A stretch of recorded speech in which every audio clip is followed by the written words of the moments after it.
Arabic language itself was pretty much at its apex.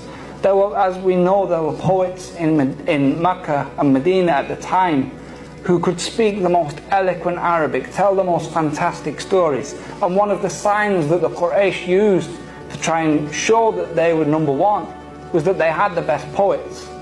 And they actually used to send them to challenge Muhammad sallallahu alaihi wasallam. And the Quran issued to these men a challenge, because as we know, a lot of people tried to refute the Quran. It said, look, the challenge was shortened and we're short on time, so I'll give the essential version. But the Quran said, look, if you disbelieve, it's in Surah Baqarah, if you don't think this book is from Allah subhanahu wa ta'ala, then all you have to do is create a surah like what's in this book.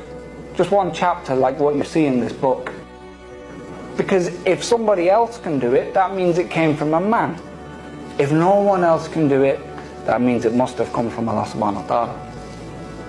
Now I thought, okay, that's interesting. I wonder if anybody managed it. I look into it. Of course, nobody did. There were many challengers who attempted it, but nobody did.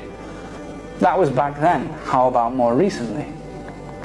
And so if any of the brothers are familiar with Orientalism and some of the movements that took place when the British Empire and some of the colonial powers went into the Muslim world, what they tried to do was to cut the Muslims' relationship with the Quran. And the way they tried to do this was to meet this challenge, to disprove the Quran. So there are entire institutes that were set up to refute the language of the Quran and imitate it. None of them could do it. There were professors who were paid hundreds of thousands of pounds. They became Muslim because they couldn't do it. I know it's true. Why haven't I accepted it? So I went and I found the brother and I said, look, I think I'm ready. And the Friday after that was when I took my Shahada, alhamdulillah. The feeling of becoming Muslim, from coming out of Kufr and into Islam, is not something that, as I'm sure the brothers on stage would agree, is not something you can describe. That already when you take your Shahada, you've had a shower already, you're clean, you're pure, your clothes are completely clean. But that's nothing compared to when you actually say those words and the entire weight of the world is lifted from your shoulders, never to come back again. Now, when that happened, I'd never felt anything like that, and I literally couldn't believe how I felt. That I felt as though I'd never been a non-Muslim. And I still have that feeling today. I can't actually remember how it felt to be a non-Muslim. I feel like I've been Muslim my entire life.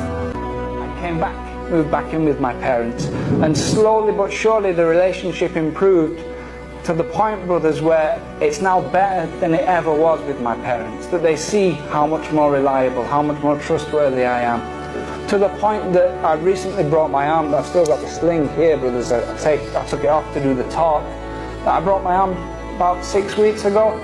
My mum, bless her, has taken me every single Friday to and from the masjid for Jummah.